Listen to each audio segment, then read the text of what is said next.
Isa po mapagpalang panunood sa inyo mga kaibigan at mga kapatid at muli po wini-welcome ko po kayo dito sa pag-aaral na ating pong ginagawa na may temang Great Controversy. Nawa po ay patuloy kayong nakikinabang at nabibless at pinag-aralan po natin nung nakaraan kung paanong ito ay nagsimula, kung paanong ito ay nag-spread, at ano ang solusyon na ipinagkakaloob ng ating Panginoong Diyos. And we learned na ang ating Panginoong Diyos is a loving God who's reaching out to us at ipinagkaloob niya rin po ang solusyon upang nang sa ganon tayo ay magtagumpay.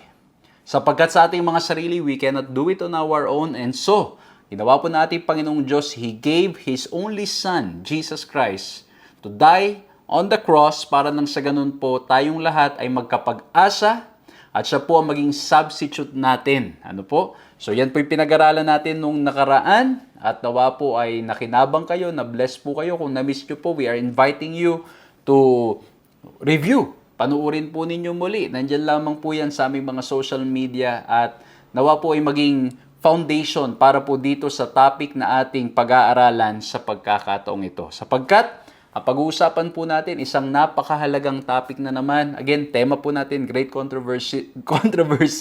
At ang pag-uusapan po natin, the central issue, love or selfishness. Samahan niyo po ako sa ating gagawing pag-aaral na ito.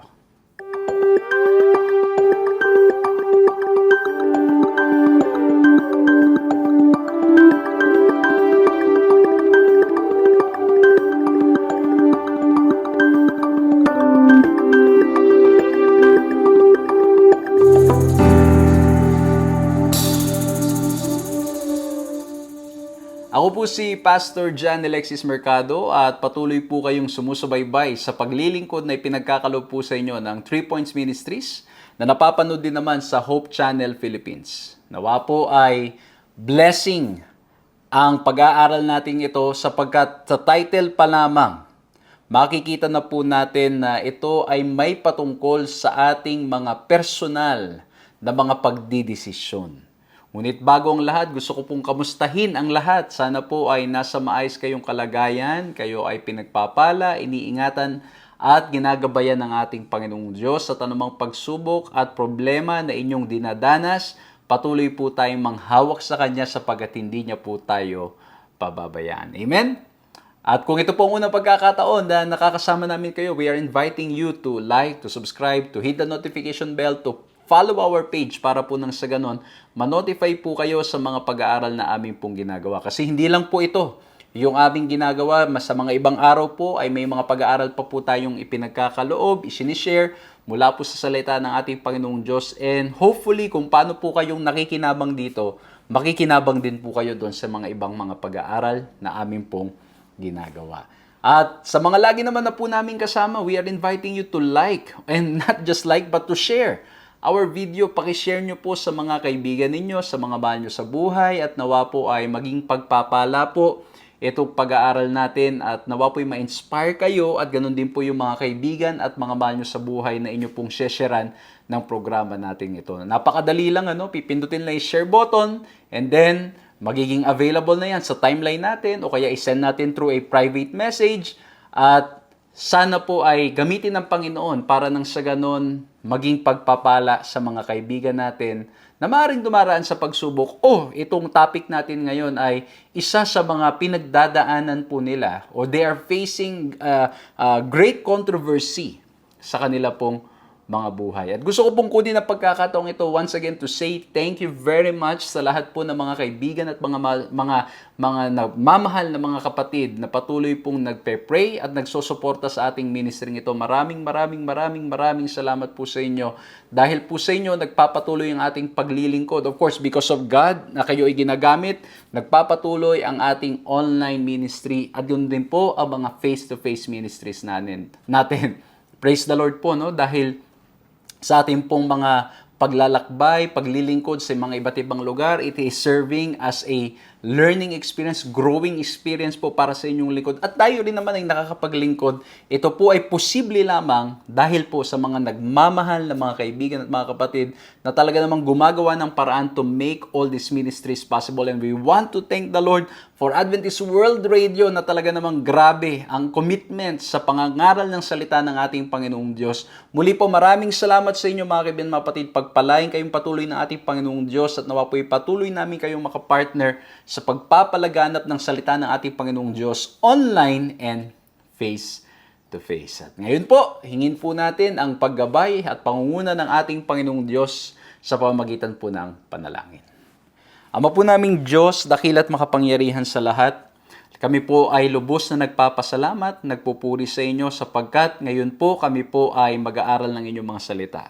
Tulungan niyo po kaming maunawa nito, tulungan niyo po kami na maisabuhay ito. Tulungan niyo po kami, mahal na Diyos, na ang mga bagay na aming mga mapapakinggan ay maitatanim sa aming mga puso't isipan at makikita po sa aming mga pakikisalamuha, pakikisama sa mga tao sa ating paligid, sa aming paligid.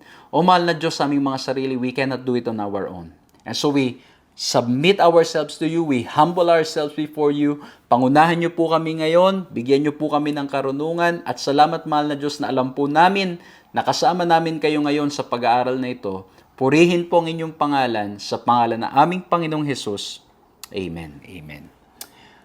Isa pong mapagpalang panunood sa inyo mga kaibigan at mga kapatid. Isa pong kagalakan na makasama kayo dito po sa ating pag-aaral na may temang Great Controversy. At ang topic po natin sa pagkakataong ito, pinamagatan pong The Central Issue, Love or Selfishness. While we talk about the start, the spread and the solution to this controversy, ang ganda sapagkat tinatanong tayo, what could be the central issue? Ano kasi may mga external factors, ito bang mga external factors like yung mga nangyayari sa paligid natin, yung mga famines, persecutions, and marami pang iba, ito ba ang nagiging dahilan for us not to decide to follow God, to follow Jesus? Or in reality, more than these external issues or external factors, there are internal factors na nakakahadlang para tayo'y patuloy na magtapat at lumakad sa kalooban nating Panginoong Diyos. And, based sa title pa lamang nating pag-aral, is there really love? Or what we have is indeed selfishness? Ano po? Well, sa pag-aral natin last time, naapektuhan yung nature, yung ating image of God in us was affected, was marred by sin. At ang nangyari po, instead of naturally na tayo'y maging mapagmahal, wala tayong propensity to sin, ang nangyari po, we are prone to sin, naging normal na tayo ay maging makasalanan, nag-iisip lamang sa ating mga sarili.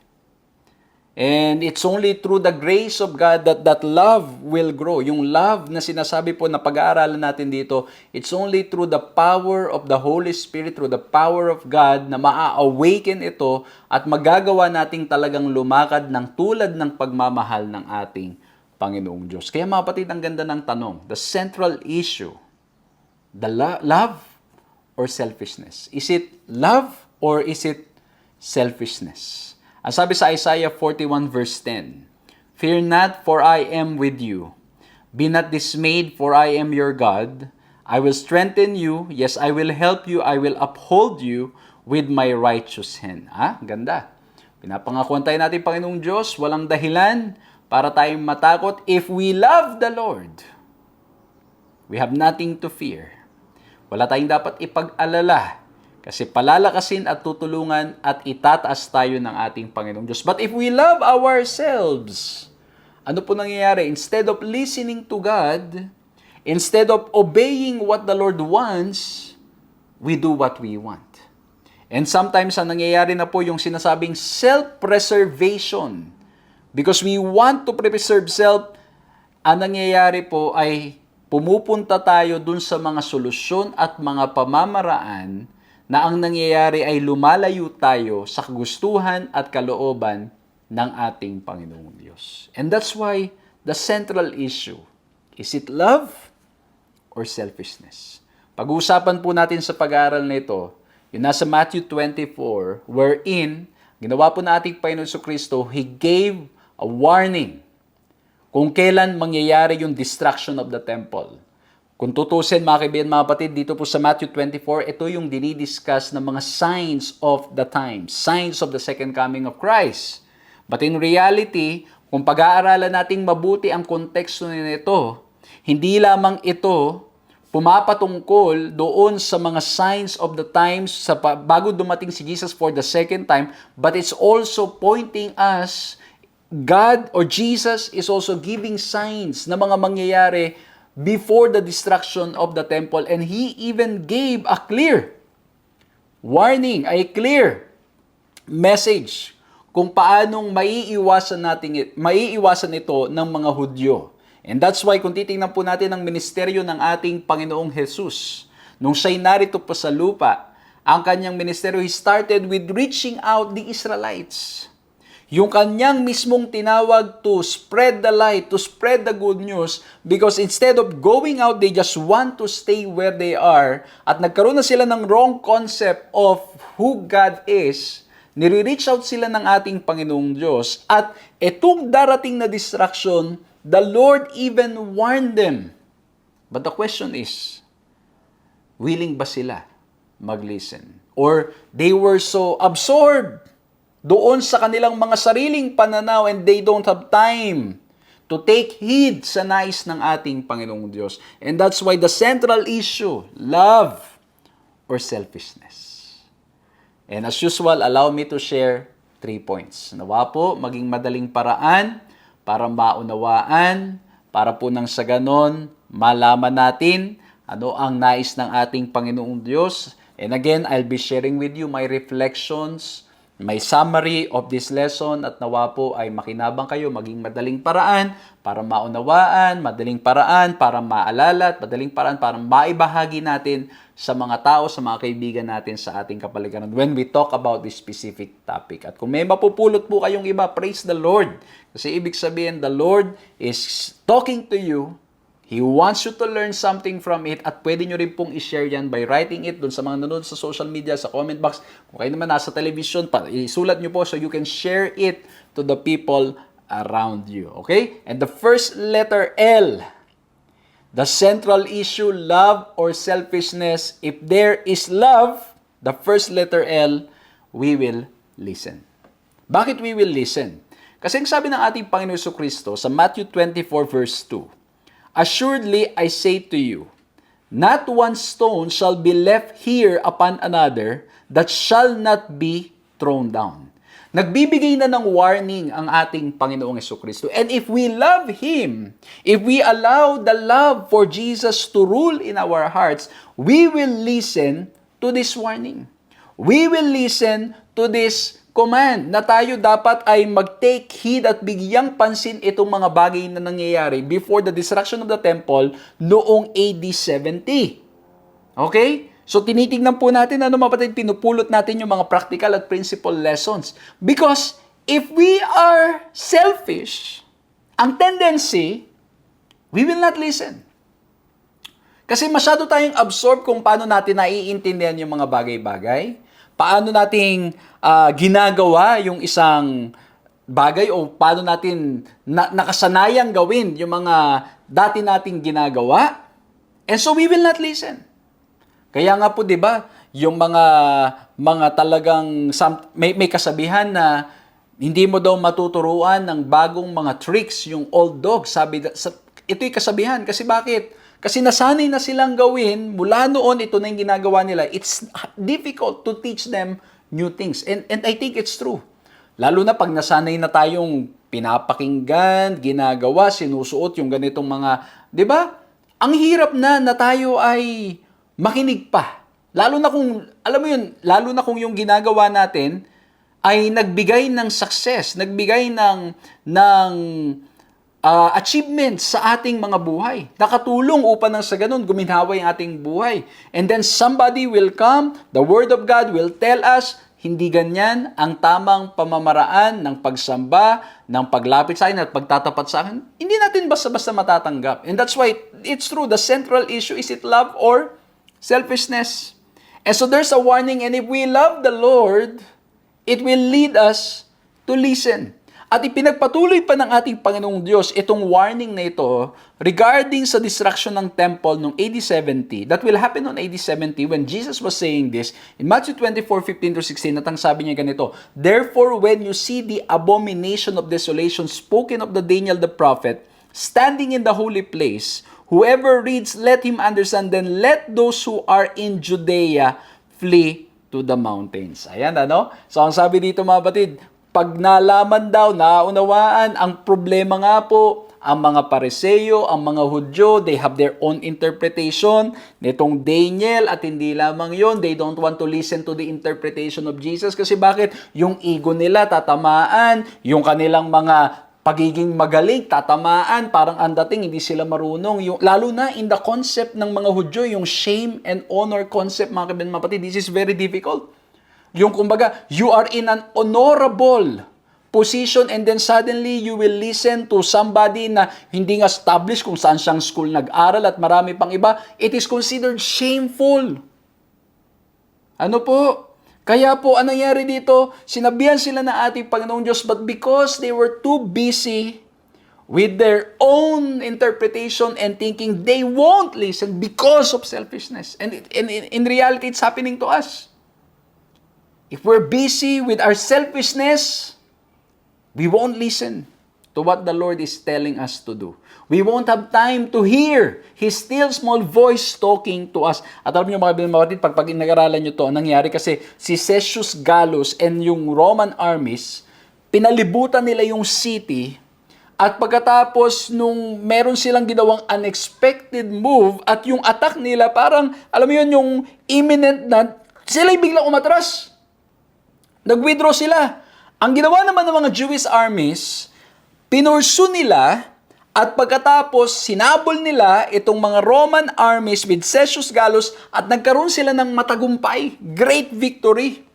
And mga kapatid, those who have listened to Jesus Christ regarding the warnings na ibinigay ng ating Panginoong Diyos, ng ating Panginoong Yesus sa kanila, they understood na ito na.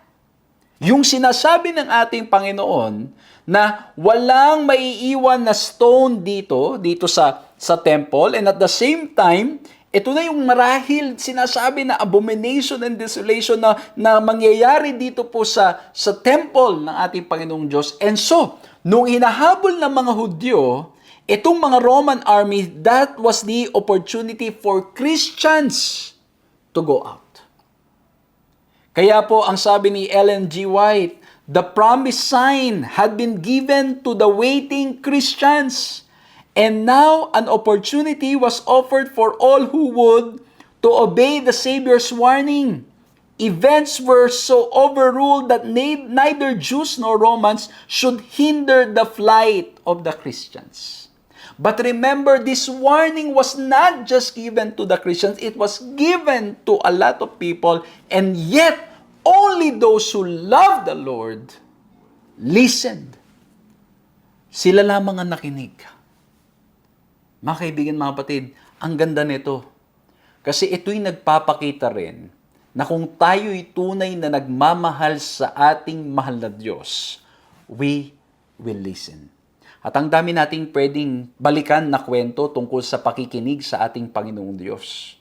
Naalala nyo ba yung kwento ni Lot at ng kanyang asawa at ng kanyang pamilya? Malinaw ang instruction ng ating Panginoong Diyos. They want to delay, but what happened, mga kaibigan, mga kapatid? Ang angel of the Lord pa, kailangan pa siyang hilahin. And then when he left, ano po nangyari dun sa kanyang asawa? Hindi niya mapigilan, nag-turn back siya, and then she became a pillar of salt. Ang point, mga kaibigan, mga kapatid, it is important that if we love our Lord, we will listen. Makikinig tayo. Alam nyo, katulad nito, it's a prophecy pa ang ginawa natin Panginoon sa Kristo. Hindi madali na sila'y makinig. But because of their love for Jesus, when they saw the signs, they obeyed and they followed. They listened. to what the Lord wants. What the Lord commanded them to do. And so if we love the Lord, we will listen. Hindi natin paiiralin yung sarili nating interpretasyon. Hindi natin paiiralin yung sarili nating pamamaraan. It is not my way. It is God's way. Okay? Hindi natin paiiralin yung ating sariling karunungan, kundi ang karunungan ng ating Panginoong Diyos.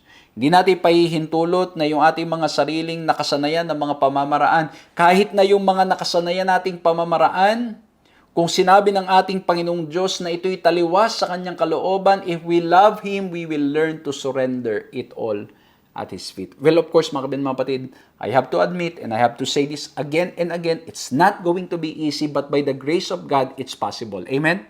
It's possible.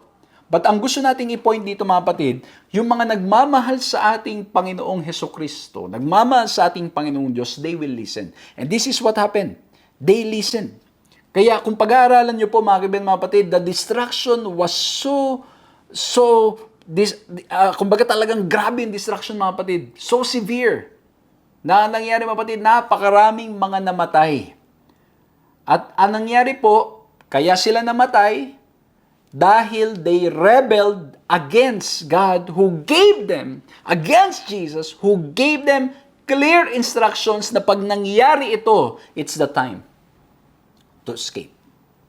It's the time to leave. It's the time to flee to the mountains. Ito yung nangyayari, mga kapatid. Pag tayo nagre-rebelde sa ating Panginoong Diyos, it will eventually lead to our distraction. Maaring ngayon, hindi natin napapansin. Maaring may mga ginagawa tayo na taliwas sa kalooban ng ating Panginoong Diyos. And marahil may mga nagsasabi, hindi nga, pastor nung hindi ko na sinusunod yung mga dati kong ginagawa na sinasabi sa Bible, dati nga naghihirap ako, ngayon I'm very rich, ako'y pinagpala, ako ay okay, di ba? Ang healthy ko. But eventually, as you continue in that rebellion, the story tells us, especially na itong Matthew 24 is somehow alluding, or ito ay nagpo-point din sa second coming of Jesus Christ, nagpapakita that many people in the last days will really rebel against the Lord. They will not listen to the instructions of God. And they will think that they are doing the right thing kasi bakit? Naging maalwan ang buhay nila, naging maayos. But ang ending, mga kapatid, it will always lead to destruction. Pag tayo'y lumalakad ng taliwas sa kalooban at kagustuhan ng ating Panginoong Diyos, it will always lead to destruction. But ang maganda dito, the Lord our God, just like what happened dito po before AD 70, the Lord warned them, the Lord gave them instruction, kasi bakit? A loving God desired to preserve as many of His people as possible. That is why He gave the instruction that when the Roman armies approached, they were to flee the city. Ganoon tayo kamahal ng ating Panginoong Diyos. And even today, I believe that God is talking to us. God is calling us repeatedly, again and again, through the Holy Spirit, yung conscience natin, talagang ginigising tayo ng ating Panginoong Diyos. Tayo'y ninanais niyang mangaligtas. Tayo'y ninanais niya na makinig sa kanyang kalooban. Kasi bakit, mga kapatid? Just like what happened in the temple. The time will come when Jesus comes for the second time. Yung destruction nitong earth will really happen. So the Lord can recreate it. At kung hindi tayo makikinig sa ating Panginoong Diyos, we will end up the same destiny na hinarap ng mga hindi nakinig sa ating Panginoong Diyos during AD 70. Nung sila ay sinugod na ni Roman General Titus at talagang sila ay yung destruction was so severe. Again, mga kaibigan, mga kapatid, the first point that we want to share here is that the central issue, love or selfishness. And if we love the Lord, we will listen. Pakikinggan natin. At minsan, mga kapatid, aminin ko, mga kapatid, may mga bagay na pag nabasa natin, para bang ang hirap. Para bang, Lord, talaga ba? Na yan ba talaga yung nais nyong ipagawa sa amin? Lord, talaga bang yan yung gusto mong gawin ko? And pag tayo, mga kapatid, dumarating doon sa ganung mga pagkakataon, that's the best opportunity to pray and ask, Lord, please, tulungan niyo po kami. Nahihirapan po kami na makinig, pakinggan, na sundin yung mga sinasabi ninyo. But Lord, tulungan nyo kaming magtiwala sa inyo kasi alam po namin that you know what is best for us. And alam nyo mga kapatid, we will only listen when we have developed that growing relationship with God na ang mangyayari po, magtitiwala ng todo sa atin. O, tayo ay magtitiwala ng todo sa ating Panginoong Diyos when we know Him so well, ano man ang sabihin niya.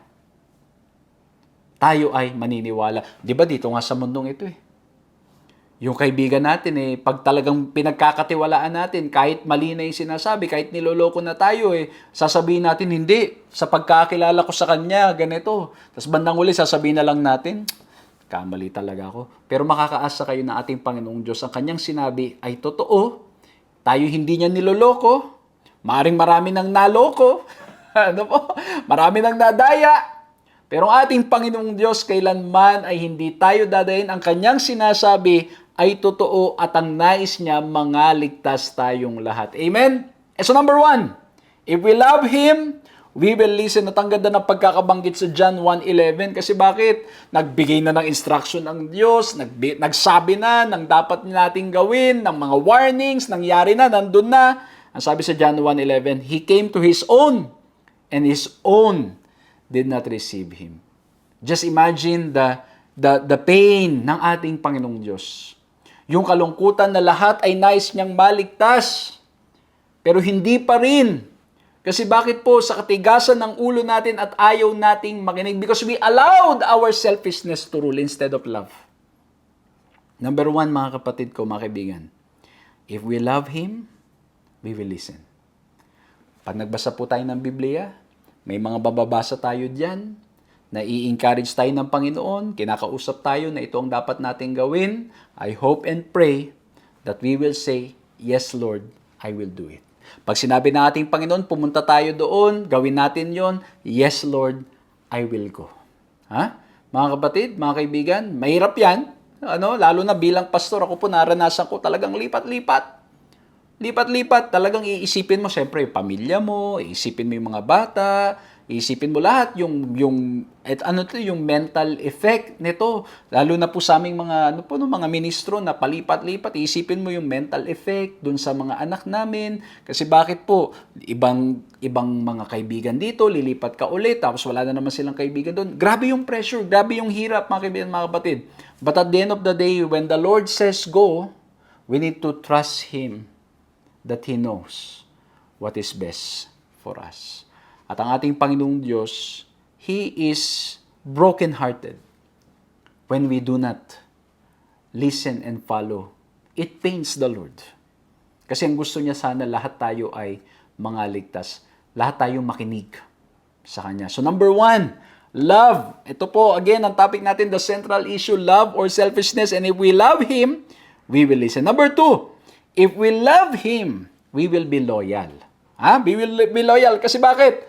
Yung mga disciples, yung mga tagasunod ng ating Panginoon Jesucristo, sila ay humarap sa iba't ibang uri ng mga pagsubok at problema sa buhay.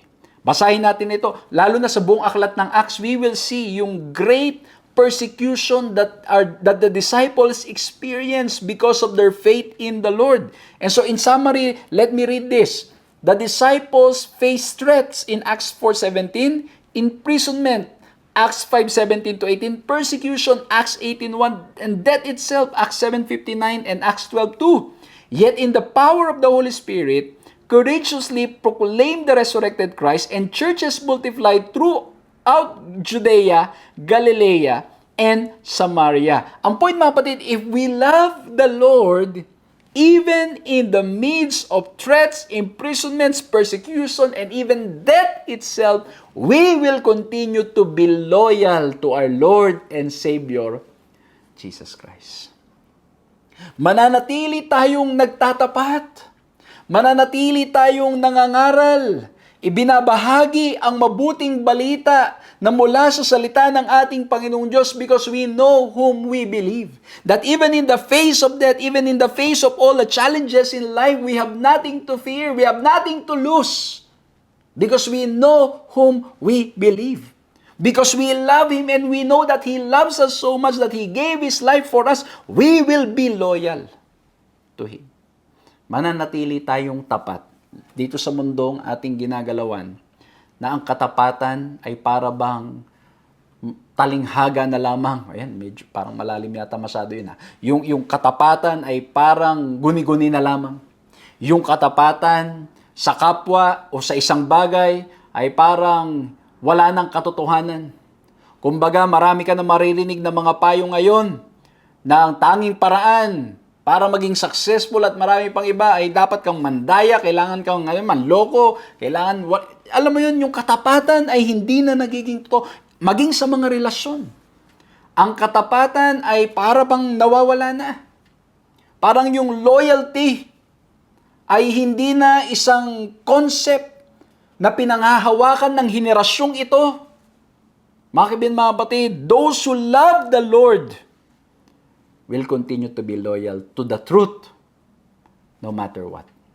Mananatiling totoo sa panawagan ng ating Panginoong Diyos. Mananatiling totoo sa lahat ng nais ng ating Panginoong Diyos ipagawa sa atin at kahit na umarap pa tayo sa kahirapan, marap pa tayo sa kamatayan, anumang karamdaman ang ating harapin, mananatili tayong nagtatapat sa ating Diyos na nagtatapat ng todo sa bawat isa sa atin. Amen? So number 2, mga kaibigan, mga batid, if we love the Lord, even in the midst of all these trials and problems in life, we will be loyal. Ang tanong, mga kaibigan, mga batid, loyal ba tayo? Tanungin nyo ngayon katabi ninyo, baka may katabi kayo. Loyal ka ba? O, ikaw rin, tanungin mo rin. Ikaw ba? Loyal ka ba? Ano, mga batid, tanungin natin ating mga sarili. Are we loyal to the Lord? Kasi bakit, mga batid, if we are loyal to the Lord, this will be seen in our treatment to the people around us. We will also be loyal in our dealing. We will also be true and honest in our dealings sa ating mga paligid. And again, mga kapatid, on our own, this is very difficult to do. On our own. And that's why we always need the power that comes from the Lord. We always need to be connected to the Lord para nang sa ganun magawa natin ito. Kasi bakit, mga kapatid? Pansinin niyo ang sabi sa Acts 1:8. But you shall receive power when the Holy Spirit has come upon you. And you shall be witnesses to me in Jerusalem, Judea, and Samaria, and to the end of the earth. Alam niyo ba, mga kapatid, yung salitang witnesses dito came from the Greek word martus, nang ibig sabihin niyan, mga kapatid, willing to die, willing to suffer for the things that he has seen and he has heard. You will be witnesses to me. Kayo ay magiging handa, magiging martir, magiging handang humarap sa anumang pagsubok at problema ng buhay. Kasi bakit? You have received power from the Holy Spirit. And that's why, mga kapatid, we need to be always connected to the source of power para nang sa ganon, sa panahon ng kahirapan, sa panahon ng mga persecution, sa panahon ng karamdaman at marami pang iba na mga masasalimuot at hindi magagandang karanasan sa lupang ito, mananatili tayong tapat sa ating Panginoong Diyos. Amen? And so what are we doing? To be always connected to the source of power. What are we doing so that we will always be connected to Him? Yan ang magandang tanong. Anong ginagawa natin ngayon para manatiling nakakonekta sa ating mahal na ating Panginoong Diyos? Kamusta po? Ating pagbabasa ng Biblia, ating mga pananalangin, yung mga panahon na nakikinig tayo ng mga musika na makakatulong sa atin para maalala ang kabutihan at pagmamahal ng ating Panginoong Diyos, ito ba ay ginagawa natin?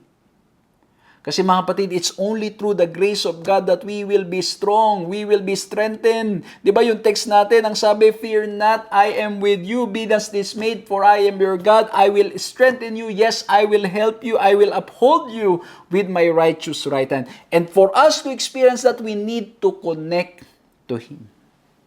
Kailangan nakakonekta tayo sa ating Panginoong Diyos.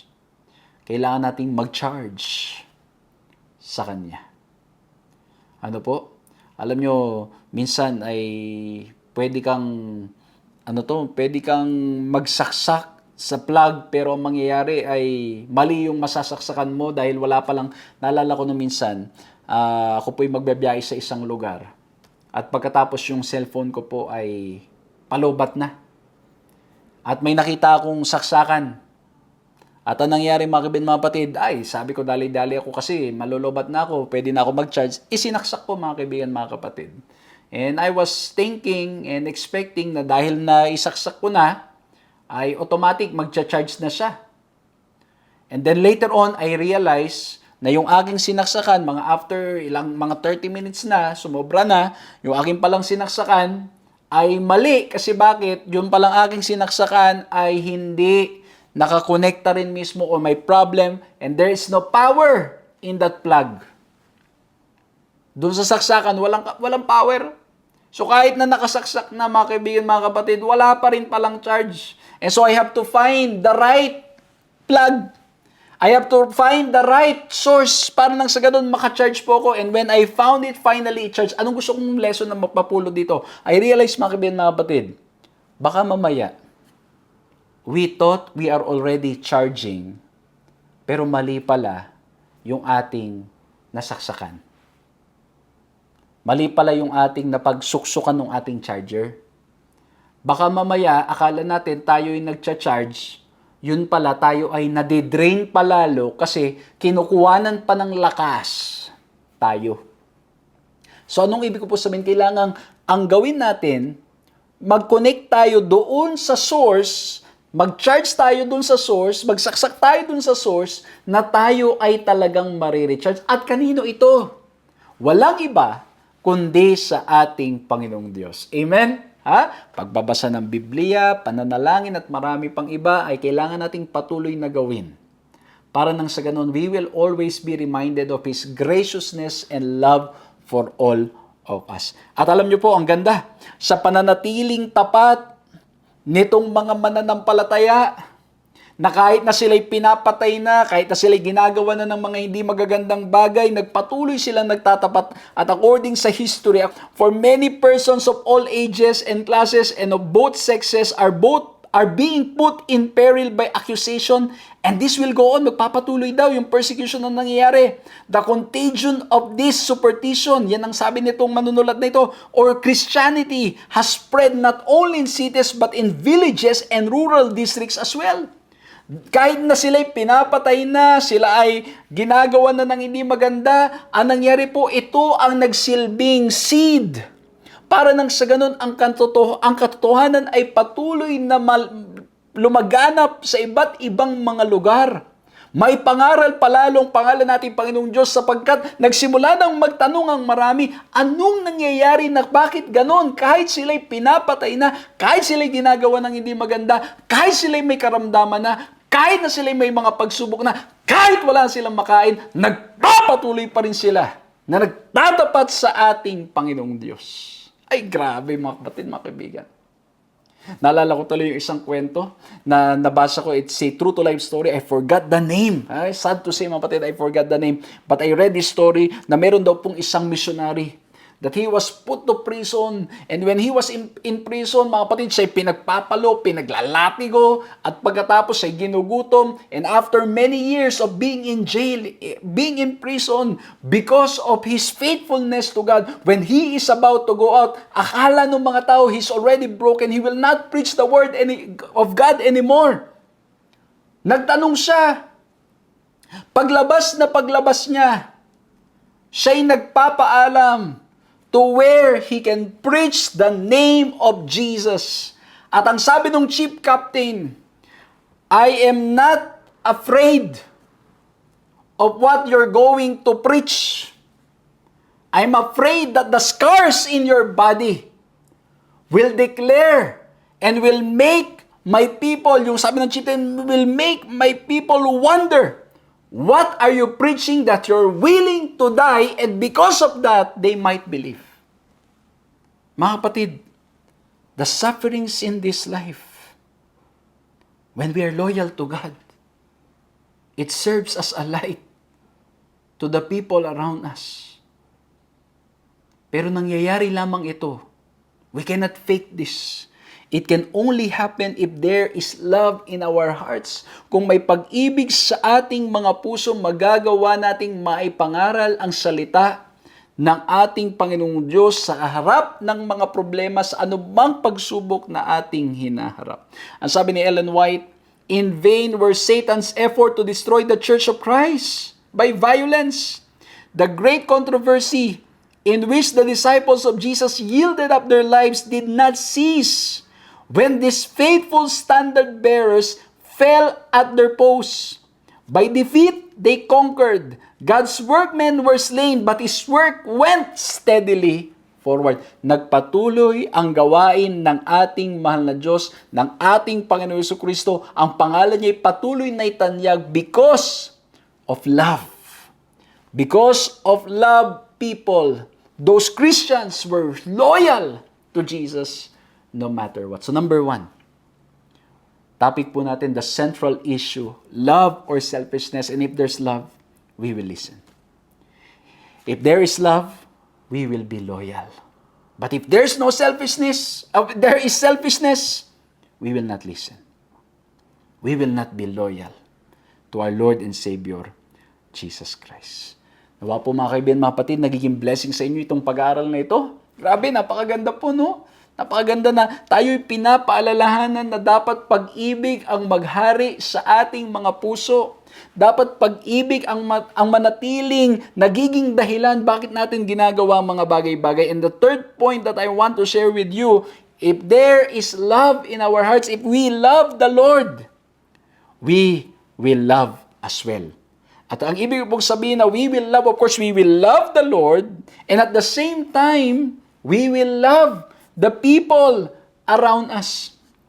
Iibigin din natin yung mga tao sa paligid natin. Bibigyan nating pansin. Bibigyan natin ng kahalagahan yung mga tao sa ating kapaligiran.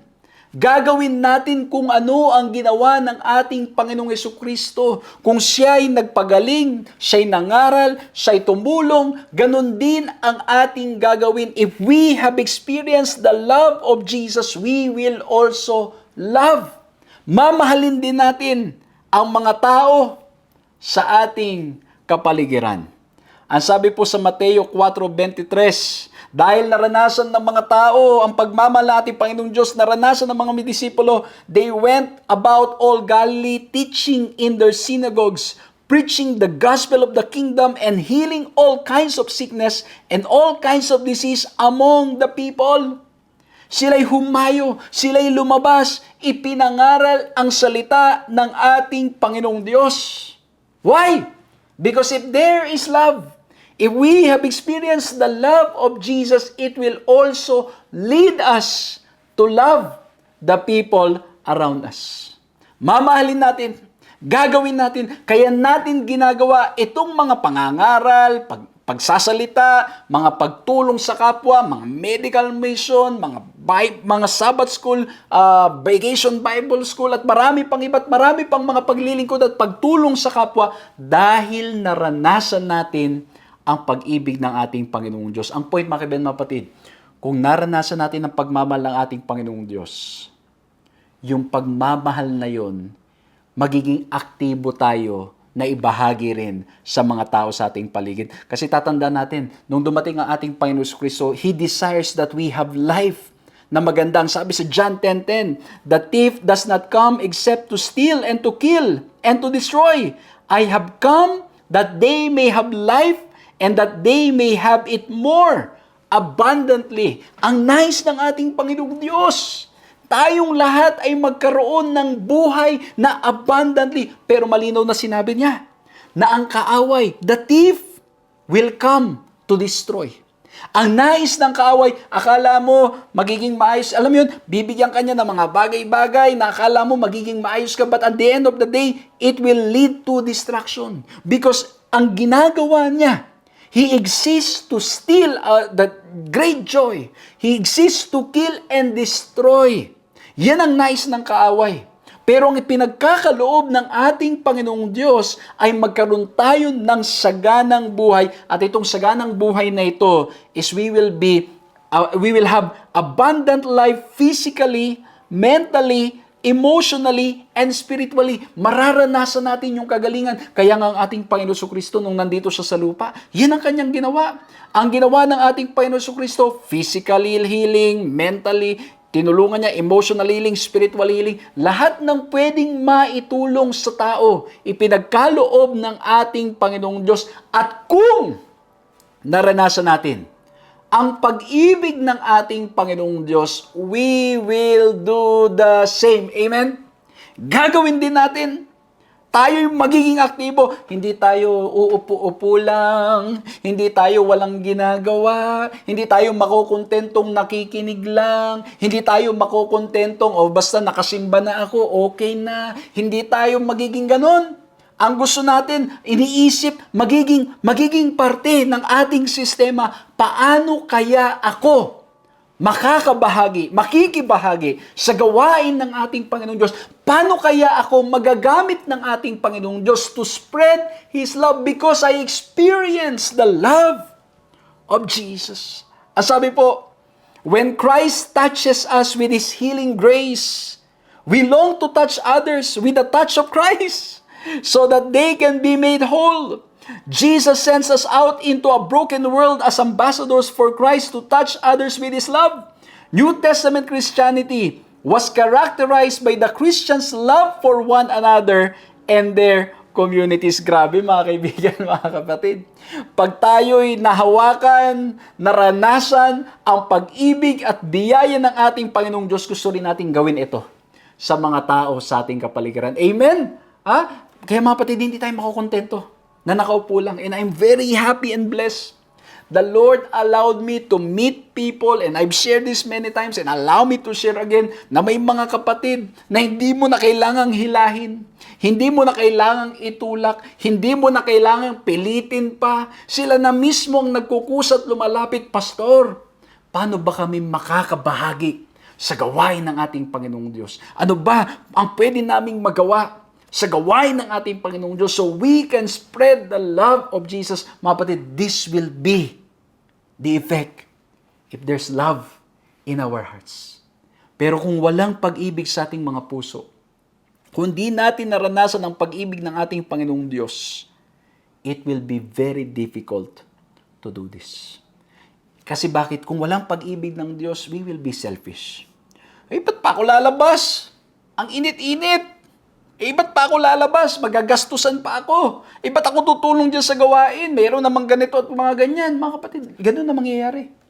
But if there is love, we will not think or care about ano yung mailalabas natin, yung oras natin, at marami pang iba na alam mo, hindi natin iisipin yung mawawala sa atin. Ang iniisip natin, magiging bahagi tayo sa gawain ng ating Panginoong Diyos. Amen? Kaya, eto mga kapatid, nangyari during the early Christianity. Ang sabi ni Tertullian, because of this love na naranasan ng mga mananampalataya, na they are spreading it to the people around them. Ang sabi ni Tertullian, it is mainly the deeds of love so noble that lead many to put a brand upon us. See that they say how they love one another. Grabe mga kapatid, ang naging branding ng mga Kristiyano, ang naging usapin ng mga tao sa paligid. Grabe, ba't ganyan sila magmahal sa kahit hindi nila kilala, kahit sa mga strangers, at sa isa't isa, grabe sila magtulungan, grabe sila magmahalan. Grabe mga kapatid, napakaganda. Ngayon, ang tao, ang mga kumpanya at marami pang iba is so busy creating a name for themselves, so busy creating brandings na sila'y maaalala, makikilala. Pero ang mga Kristiyano, nung early Christians, they were known because of their love for each other and love for others. Why? Because they experienced the love of Jesus. At ito pang pinakamatindi. Grabe mga kapatid. Nung 100 AD 160 and AD 260, meron pong epidemic na nangyari na 10,000s upon thousands ang namamatay dahil po dito sa sakit, karamdaman. At ang nangyari mga kaibigan, mga kapatid, Yung mga tao talaga, alam mo yun, ayaw nang makisalamuha kasi baka sila'y mahawa pa at ano, alam mo yun, parang you just want to stay. Ayaw mo na lang tumulong kasi bakit? Ayaw mo nang gumawa, ayaw mo nang makisalamuha sa mga tao kasi bakit? Baka ikaw ay maapektuhan, ikaw ay mamatay din because of this epidemic.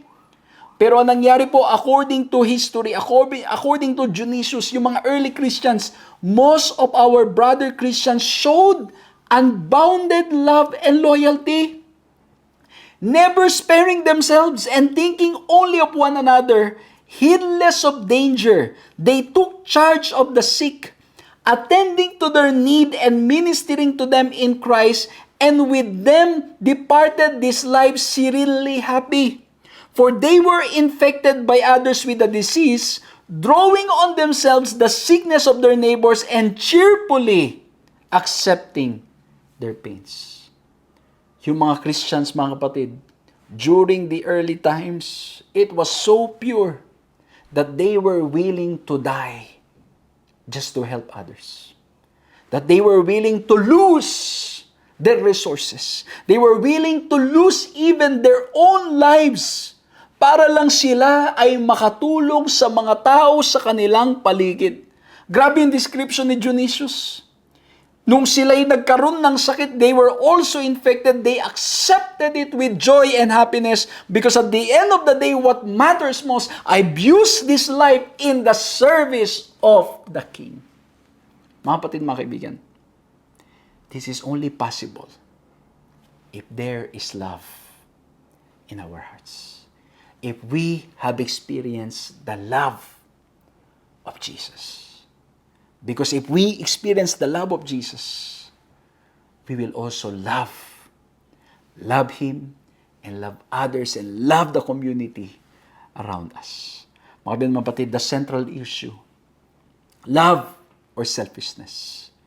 Because if there's love, we will listen. If there's love, we will be loyal. And if there's love, we will love as well. Nawa po ay na-bless kayo dito po sa ating pinag-aralan at nawa po'y patuloy na lumago ang pag-ibig ng ating Panginoong Diyos sa ating mga puso at maging dahilan para lagi tayong makinig sa Kanya, maging tapat at maging loyal sa Kanya anuman ang sitwasyon at maging mapagmahal sa mga tao sa ating paligid, maging ito'y ating kapananampalataya o hindi, at lalong higit, mas mahalin natin ang ating Panginoong Diyos sapagkat siya'y nagmamahal ng lubusan na bawat isa sa atin. And remember, Jesus died on the cross. Jesus gave His life para nang sa ganun po, tayo magkaroon ng pag-asa. Kaya mga kapatid, nawa po ang pag-ibig niya ang maghari sa ating mga puso. Nawa po na-bless kayo, sama-sama po tayong yumuko sa isang panalangin. Maraming salamat, mahal na Diyos, sa inyo pong paalala.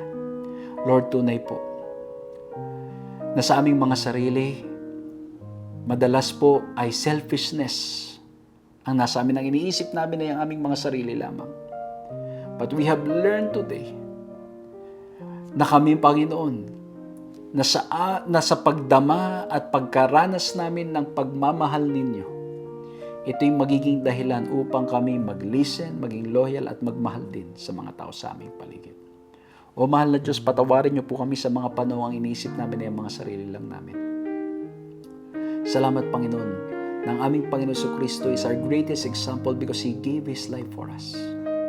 Lord, patnubayan niyo po kami. Hindi ito madali sa aming mga sarili. Ngunit sa lakas at kapangyarihang nanggagaling sa inyo, we know, dear God, that this is possible. Lord, sa panahon kaming nagdududa, tulungan niyo kami sa aming pagdududa. Sa panahon kaming nanghihina, tulungan niyo po kami sa aming mga panghihina. Pinangahawakan namin ang inyong pangako na wala kaming dapat ikatakot dahil kayong magpapalakas sa amin, kayong tutulong sa amin, kayong mag-uphold sa amin.